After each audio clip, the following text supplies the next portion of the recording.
Jerry and Charlie riding through the airwaves, bringing you the heat. Come on, New York Mets fans, now get up out your seats. They're bringing you all things Mets. They're bringing you all things Mets. They're bringing you all things Mets. Now you're listening to Chase Station. Today is Friday, January 17th, and after a few weeks of silence from the New York Mets, we got a couple bombs dropped on us yesterday. We're going to talk all about it. Mets are bringing back Jesse Winker. They're also reportedly out on Pete Alonso, but what does it all mean? We're here to break it down. We're here to chat for the first time in a while. Me and my co-host, Jerry Blevins. Jerry, how you doing? I'm lovely, Jolly. I'm very happy to be with you. I missed you. I missed you too, man. I like the jersey you're rocking. Let me see it. What do you got? I mean, it's it's something light. It's my my go-to hoodie. It's a little light, so it was kind of cold out, but I wanted to look nice for the show. I love it. Cool, man. Yeah, you're right. A couple of bombs dropped. I want us to get right into it, man. This has kind of been early hit for the Mets offseason with the big Juan Soto stuff, and then pieces are starting to fall, and we're seeing my favorite thing about this is we're seeing a plan and a plan B. So I imagine one of the pieces we're going to talk about is the international signing of Elian Pena. Yeah. Like a big-time prospect, 17-year-old shortstop from the DR. $5 million bonus. That's huge. To me, that is plan B, as you stated in the outline, because number one was Roki Sasaki international signing. Right. Guess what? He told the Mets, like, hey, going elsewhere. And the Mets said, great, you were plan A. I wish you the best of luck. And then right away moved on to plan B and signed a super prospect coming out of the DR. Love to see that. They have a plan. It's not all or nothing. That shows it there. And then, we're seeing some of the Pete Alonso saga go out. The Mets were in on Alonso and seems to be that he chose elsewhere, understandably. There's a lot that we can talk through there, of course, but it seems like he's going elsewhere. And the Mets immediately, once they found that out, plan B, Jesse Winker, and then they're making a play for maybe Vladdy Guerrero, which is amazing, but they seem to be moving forward always. That's the key takeaway for me, is that the Mets aren't putting all their eggs in one basket. They're putting a lot in the Juan Soto basket, we'll put it that way. But they understand this is a full roster and you've got to put together a full team. So they're still addressing needs with multiple forms of attack, multiple directions, pivots ready to go. Huge for the organization. Yeah, I mean, planning or failing to plan is planning to fail, which is the old adage. And I really like how you took that of like the Mets had several plan A's. I think everyone knows that plan A was Juan Soto. They achieved that plan. Good on you. A lot is going into that. Plan A was also Roki Sasaki. Plan A, I imagine, was also Pete Alonso.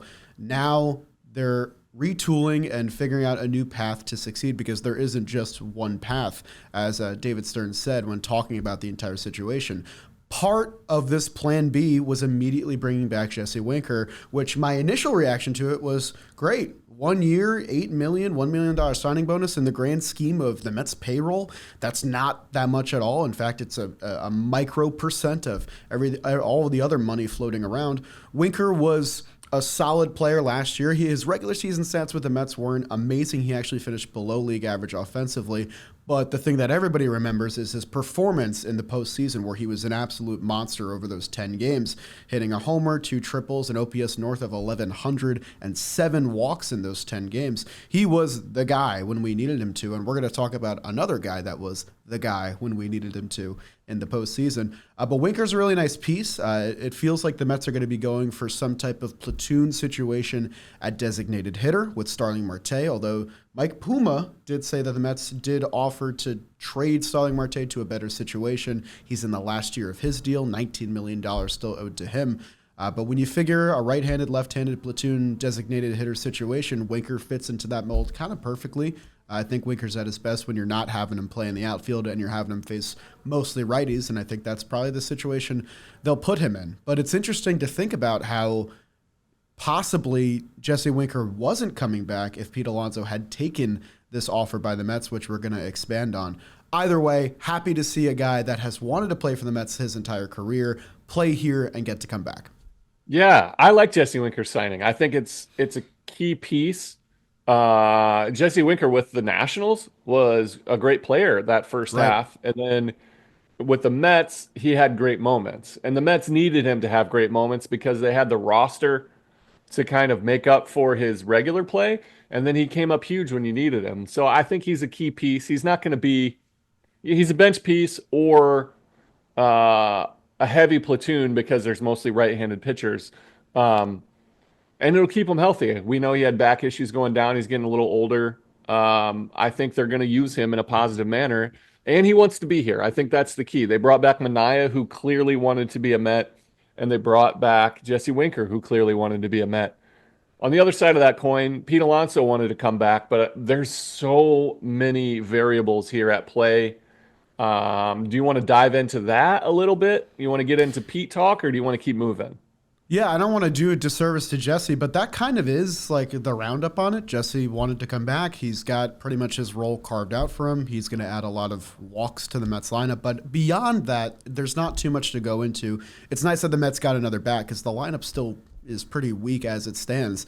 And I think a lot of us weren't worried about that because we just assumed that the reunion between Pete Alonso and the Mets would find its way to a logical conclusion. And instead, the happiness of the Jesse Winker signing was immediately followed by many reporters saying that the Mets are considering Pete Alonso going elsewhere a very real possibility. In fact, a majority of the reports were that they think it's the most likely outcome, which really was a curveball for me because the entire time I know he's a Scott Boras client now, and they had the whole extension thing last year.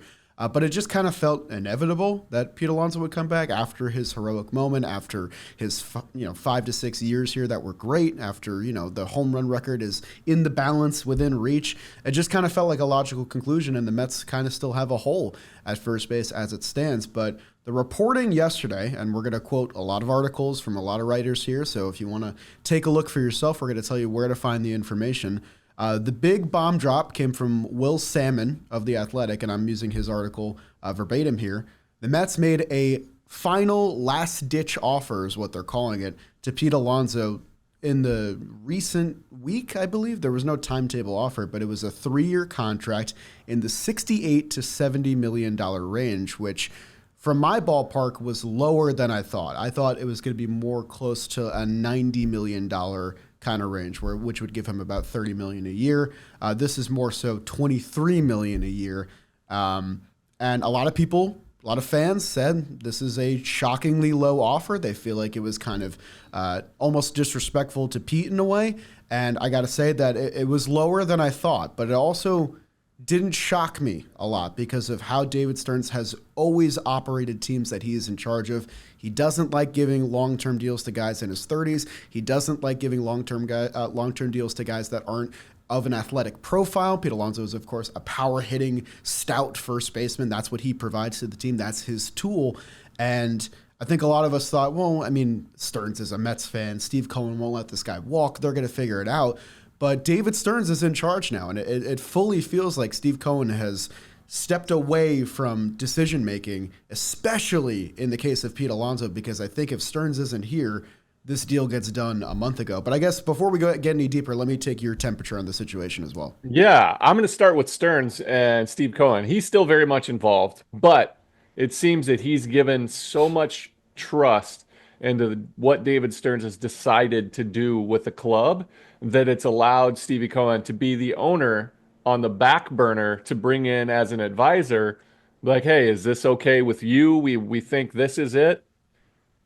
I think that's the case where the driver is now David Stearns, understanding what they want to do with this team, understanding what Pete Alonso brings. This is pure speculation. I don't know anything about the temperament of Pete Alonso. I haven't spoken to him about it. The feelings involved, all that goes into it. He turned down a mega offer from the Mets bet on himself, and the Mets said, okay, we're going to go into this in the offseason, gauging what we think the market will be. And to me, they seem to be right as far as what the market is. Um, they know the value of what their offer was because they're giving up some flexibility by signing Pete Alonso. They wanted him back, but they wanted him back where it fit in properly with the team. Again, this is speculation on what I've seen, and they said, Pete, we would love to have you back. We would love for you to break the Mets all-time record, all this, but we're not willing to hamstring our future plans by overpaying you what we think is overpaying you. And that created this, I don't want to say rift. I don't want to go into too much detail, but it feels a little bit like what happened, on a smaller scale, but what happened on a bigger scale in Atlanta with Freddie Freeman, Right, right. That's a good where example.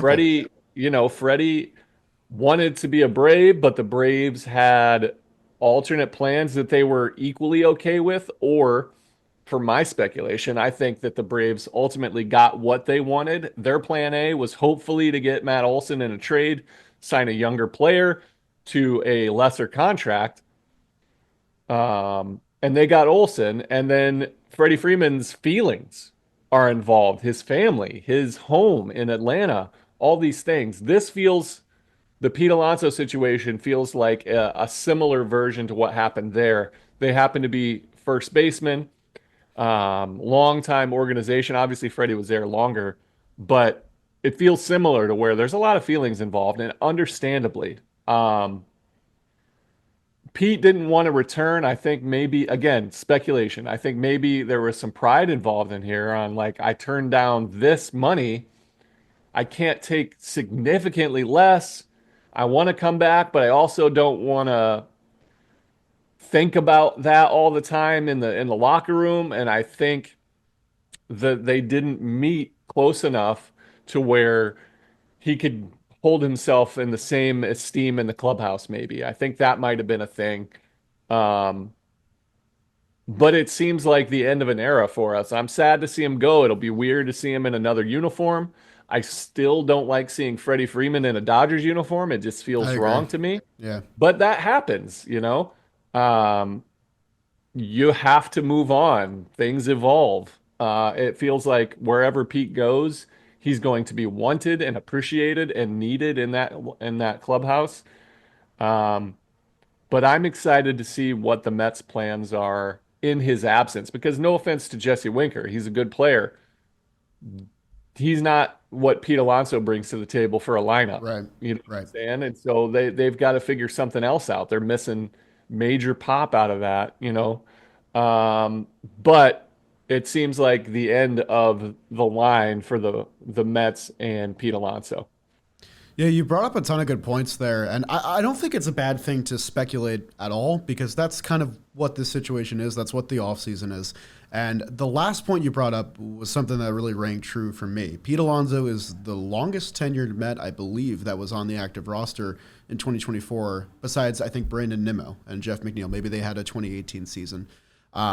But Alonso's been here a while, and for a while, he was the best position player on the team. And I think the harsh reality of the situation is that this is a core that is now centered around Juan Soto and Francisco Lindor, who put up spectacular seasons last year and are also getting that bigger paycheck that you alluded to. And that most certainly would, I think, cause a rift in the clubhouse because Pete, for a long time, was the offensive beacon of the Mets. We said it so many times on Shea Station. When Pete Alonso goes, the Mets go. And that, in 2025, may not necessarily be true if he is part of this lineup because now there are other pieces. That's not even mentioning Mark Vientos and Brandon Nimmo as well. There are guys that the Mets can point to. So they're trying to build something cohesive and collective here, but part of that is giving them the flexibility to do so. And I think a lot of people were saying, well, Pete's going to come back anyway because there's not really a market there.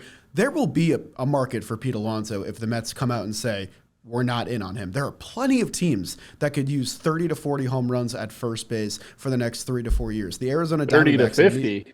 Yeah, I mean, potentially what's what you're getting with Pete Alonso.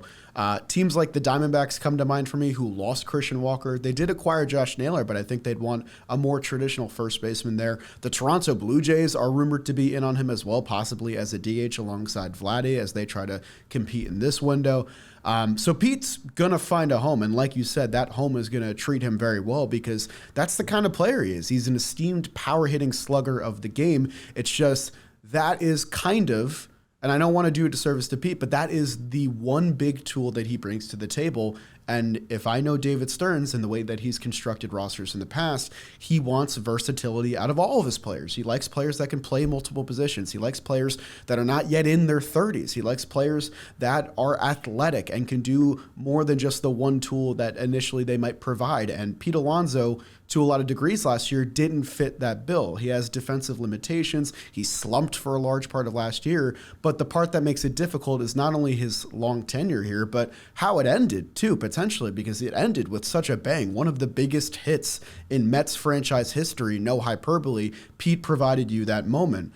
But in terms of just pure money stuff, because I really like that you also brought up the Freddie Freeman situation. In the grand scheme of things, I'm with you. I think that the Braves should have just kept Freddie Freeman because in the end, all it costed them was $5 million extra annually on their payroll, which to a normal person is a lot of money. But when you're building a MLB roster, that is a small percentage of everything that goes into it. Freddie Freeman gets $27 million annually on average. Matt Olson gets 22. Christian Walker, for reference, also gets 20. So the Mets putting Pete Alonso at 23, which is more than Olson and Walker, in my opinion, is fair. I don't think Pete should get more than Freddie because I don't think Pete is a better player than Freddie Freeman. I think the Mets are an insanely good roster if they have Freddie Freeman playing first base. So when you're going about this numerically and judging it by WAR and statistics, Pete Alonso fits in that mold pretty well. You can make an argument that maybe Matt Olson is better than him as well. But when you get into the semantics of all that, you're forgetting the hometown aspect of it. You're forgetting the feelings that you mentioned of Pete has been here for 6 years. He's less than 30 home runs away from being the all-time home run king in a 60-year-long franchise. These things matter, especially when you proclaim that as the owner and as the president of baseball operations, you're both Mets fans. Like that matters, the sentimentality of all that. So maybe part of me is still in denial of the fact that like the Mets are just playing their card and that they want Pete to take their offer and everyone's going to sing Kumbaya and come together and this is all part of their actual plan. It's entirely possible. Absolutely. But also, the Mets have gotten themselves to a place, which I do respect, where stuff like this doesn't leak. If we learn things about the Mets now, it's done purposefully. We had no idea what the situation was with Jesse Winker until we got notifications yesterday that he signed. We had no idea where their temperature was on Pete Alonso until we got a bomb drop yesterday that included the years, the amount of money they offered, and Pete's response to it. So we're not going to know more until the Mets want us to know more, which makes me think that they're being pretty honest and upfront about the entire situation. So with all of that being said, if Pete Alonso is not on the Mets roster, the Mets now have roughly, after the Winker signing, around $17 to $20 million on this year's payroll that they can play around with. And there's still a lot of possibility because there's still a ton of free agents and trade targets out there. But at the same time, I kind of wish it was just Pete Alonso.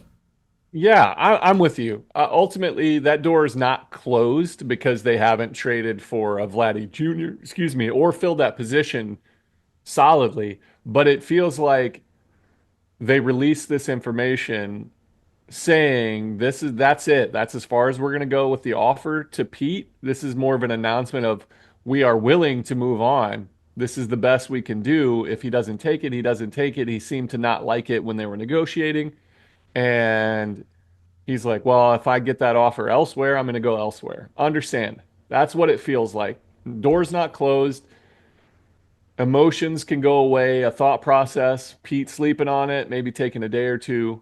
But the Mets are willing to move forward, and that's what it feels like. I wanted to talk a little bit about the locker room that you mentioned. We had kind of touched on it emotionally. When Pete was number one in the clubhouse, he was the guy. They traded for Francisco Lindor, and it felt like even in Pete's eyes and a lot of our eyes, now it's 1A, 1B. Even though Lindor ended up getting that big contract, they still had Pete under control for a couple more years. It felt like still 1A, 1B. Well, this year it took a significant number one is Lindor, and then Pete slid into the number two spot. And then they signed Juan Soto. That pushes Pete to number three at the minimum of carrying clout in that clubhouse and in the media. And it could even push him further down with Vientos's emergence. There's just more story, more involvement, more star power in that clubhouse now. So that might have played a factor too on where he can't go. Maybe he felt like if I go back into that clubhouse, being on a smaller tier, maybe that doesn't sit well with him, understandably. Sure. But this is where we are, and that's the market has proven to be what the Mets thought it would be for Pete Alonso. I mean, we talked about Matt Olson, we talked about Freddie Freeman, we talked about Christian Walker. All three of those guys are significantly better than him defensively on the base paths. So they bring different dimensions. Uh, Athletically, Olson batting left-handed is huge, that kind of thing. Right. But they're differentiators. And then when it talks about age, Vladdy Guerrero is the other one. He's significantly younger. He's 26 years old, I believe. That's a big difference when you're talking about going into free agency or extending a guy. You're getting 4 more years of this guy in his 20s. That's a big deal. And that's something that the Mets aren't willing to move away from when it comes to decision making on the roster. When they're going after guys for long periods of time, for big contracts, it's young guys. It's Lindor, it's Yamamoto who was young, it's Right. Sasaki who's young. They're a youth movement instead of tying themselves to a guy going into his 30s. I get it. It makes sense to me philosophically. So there's a lot of moving parts here. The door's not closed, but it feels like there's a crack. That's it Yeah. on its way being closed from both sides. Yeah, the door is slightly ajar, I'd say, at this point, whereas before it felt like it was kind of wide open. And you mentioned youth just in general. I mean, Vladimir Guerrero Jr. is 10 months older than Mark Vientos, who just had That's his crazy. breakout season. Vladdy's been around for 5 years at this And point, he and had he's his coming best off. season, I think. Right. And I think there was some stuff floating around about the Mets' interest there. I still don't think the Blue Jays will trade him because I think they're sort of just in this What pit are where they they still doing? feel like they need to compete, I think, is what the I front don't office know. thinks because they need to save their jobs.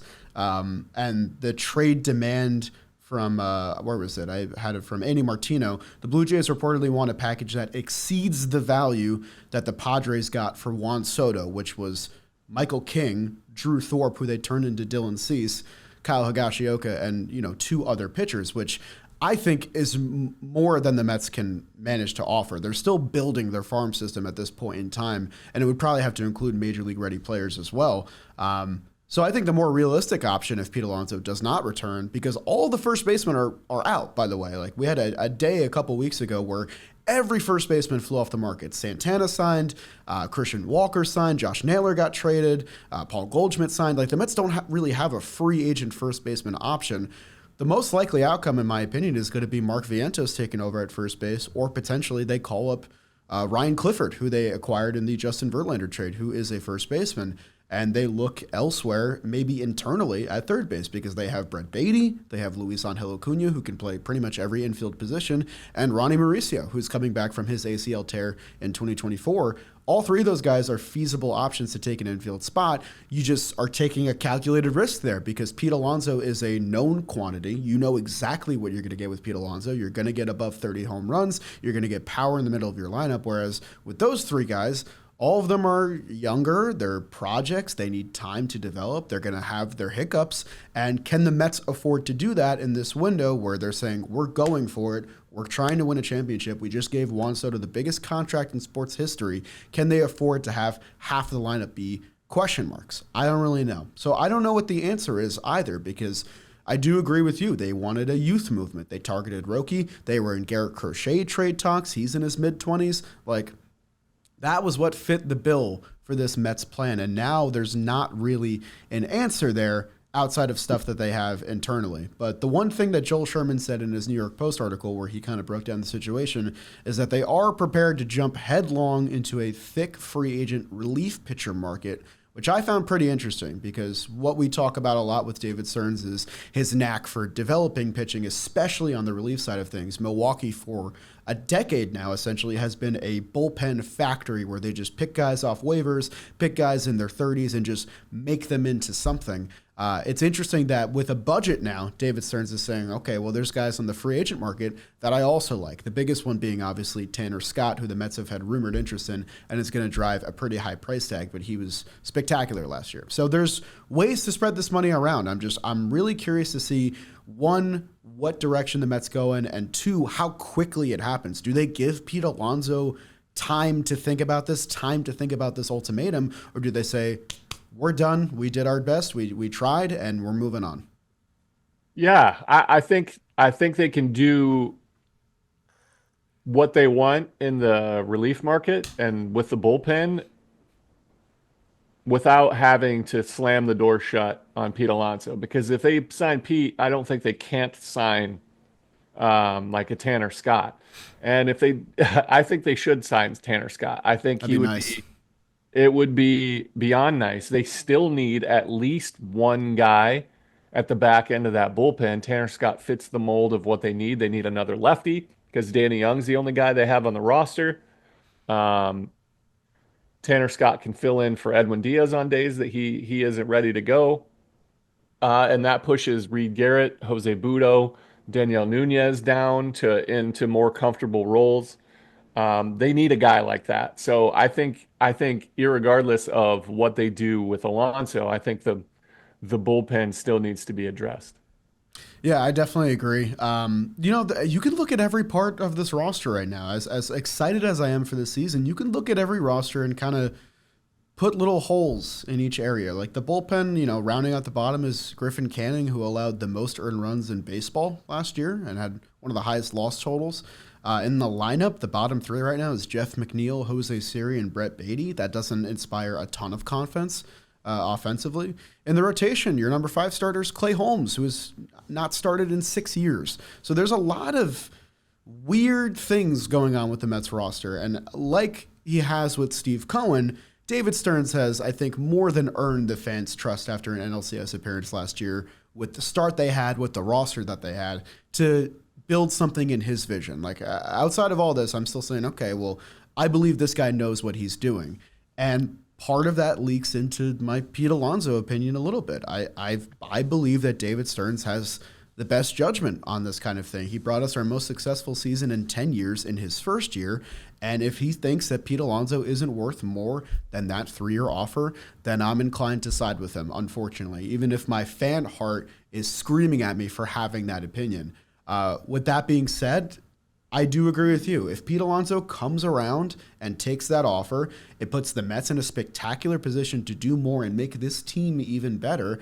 And I think the odd part of it all is that what I initially thought was, okay, the Mets must have offered him a deal with no opt-outs because they probably just wanted him for this 3-year window, and that's when they think they're going to get the best value out of him. And Pete Alonso maybe wanted the opt-outs because maybe he has a great year next year and wants to retest the market in a weaker free agent hitting class. That makes perfect sense.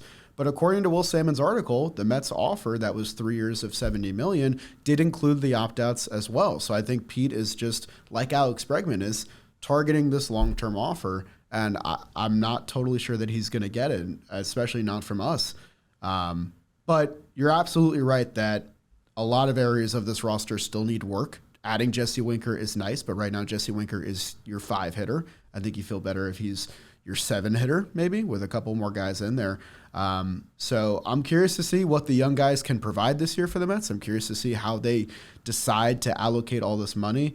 And I think we're in for probably a very eventful few weeks ahead of us because the Mets have been waiting out the market, and I think that was the right thing to do. But time is running out. Pitchers and catchers report in 4 weeks, 5 weeks maybe. So that time is going to fly by pretty quick. And I think this Mets roster is going to look a lot different by the time that comes. Yep, it's exciting time, man. We're right around the corner. If Pete goes elsewhere, they still have those holes to fill. If they move Vientos to first base, which seems likely, they need a third baseman. And I'm There's a not really good sure. one out there. There is Alex Bregman. I pointed to him all the time. Again, depending on what his contract is, he'll be 31 this season. Um, I think he's a great player. I think he's a great baseball mind. I think he's in that kind of JD Martinez, you know, batting cage rat spread knowledge kind of guy that could help a lot of these players out, including some of the vets, to learn from a guy that's dedicated himself and has such a knack for it. All the people I've talked to and the ones that I respect their opinion the most say that Bregman is an absolute baseball mind about hitting. He's a good third baseman, won the Gold Glove this past season, for whatever that means. You know, Yeah, it's just true. uh, It's always nice to say, but it's like, well, yeah. He has had some down years. He had a weird one as far as his on base percentage this year, which the Mets seem to be targeting a little bit, that they want guys that get on base more. Um, but I think if you go Vientos to first base, I think he would be an excellent first baseman. I think his skill set plays well there. I think he can become a very good first baseman. If not elite, I think it's in the realm of possibilities with the skill set that he has. But you will need a solid defensive third baseman to make up for it.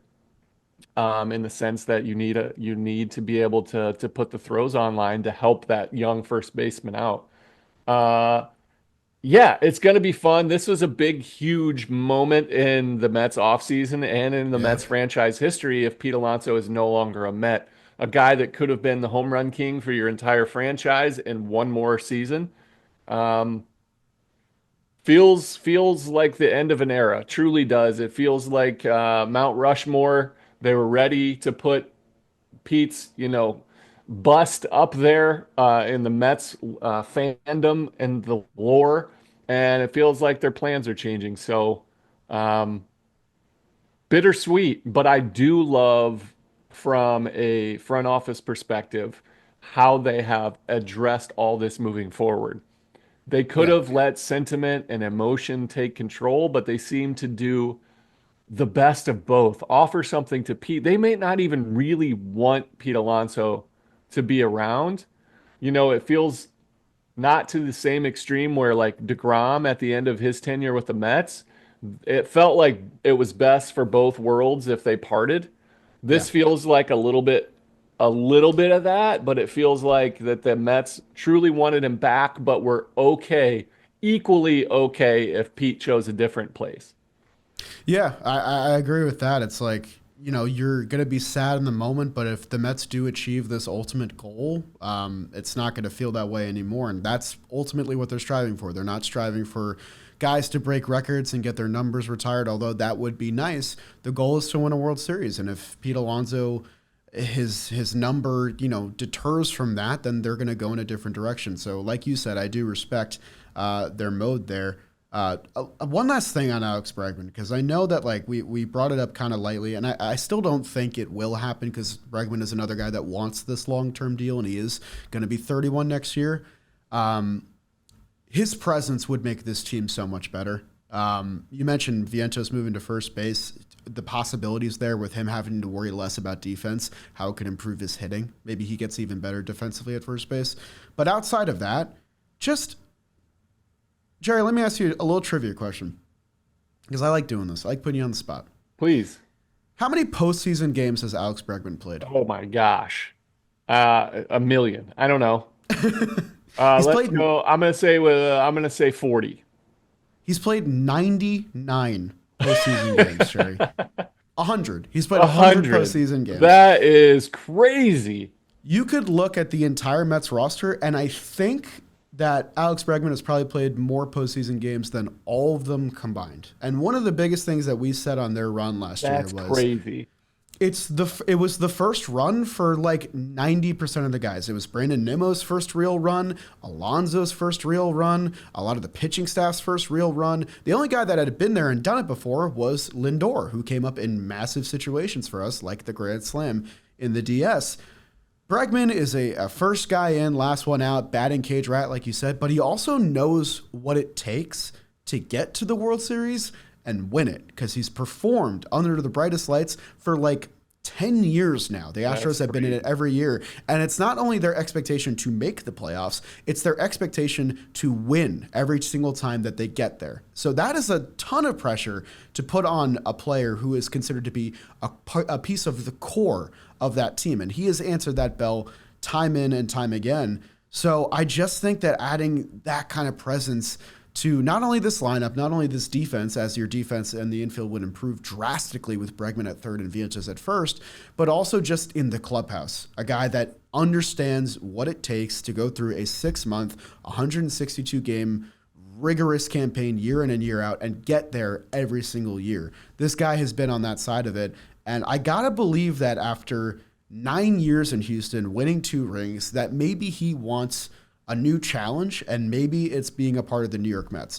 That's all conjecture. That's all fan, speculation. But if the Mets are truly out on Pete Alonso, I have an idea of where you can put $25 million, and it's Alex Bregman. So I'm curious to see what they do. I like that outcome a lot, sans Pete Alonso. My fan heart would still ache, I think, but like I said, this team is in good hands, and I trust fully whatever outcome comes by the time pitchers and catchers report, because there will be more talent on the Mets roster. And yesterday made me so hungry for baseball. Like I've been in and out. I've been flown in and out. Like, I've been enjoying my off time. I've been playing a lot of video games, whatever, doing stuff at the warehouse. Like, it's been fun. But yesterday it made me like fired up. I was like, I want to watch these boys play. I want to see what they do next year. So I'm still really excited, even with this kind of cloud remaining on Pete Alonso. Same. Yeah, I'm ready. I'm ready for this stuff to shake out, see where all the chips fall all across the league. Like, I follow the Mets every day. I pay close attention to the A's and all the NL because of the Mets. I'm ready to see all these pieces go. The trade market again. This is I think with the rotation. So I still think the Mets have a huge need at the front end of their rotation. I think the approach that they took this year is, hey man, we see what we have. We like what we've got. If it doesn't pan out, we'll trade for somebody. I truly think that that's what they feel. We will address it in season if need be. I think that is an interesting approach because you don't know who's going to be available, but there's always going to be at least somebody available via trade. So pretty interesting. Yeah, I mean, maybe the move they make is the move we're just not even thinking of, and that's what's going to make these next 4 weeks really exciting. A July trade for Luis Severino. Hey, don't get my gears going. Come That's on now. great. Sevy coming back home halfway through. Yeah. From your A's, mind you. Exactly. But they're crazy spending. Who knows what's going on there? I don't know what that's going on over there. I think that's all I got in this situation, because there's only so much we can speculate on, and hopefully we get more news soon so we can record again and get a final say on this entire kind of exhausting Pete Alonso sweepstakes. It has been, and understandably, we knew kind of going in that it was either Pete's going to sign right away to a monster contract elsewhere because the market is what he thought it was going to be, or we would see things kind of settle into where they are now. It was either going to be a quick bang with Pete getting a huge 7-8 year contract, or we're going to see teams in the same era. Pete's got to swallow some of that pride, use it as fuel, and we're still in that mode. We still got some action to happen hot stove wise, but I like the way the Mets are shaping out. Yeah. One last thing. I can't say too much about it yet. If you are going to Amazing Day next Saturday, I will see you there. I'm part of the event. I can't say what I'm doing yet, but it's very fun. It's very exciting. So if you see me and you like our show, please come say what's up because I'd love to talk Mets with you. You listening to this, you specifically.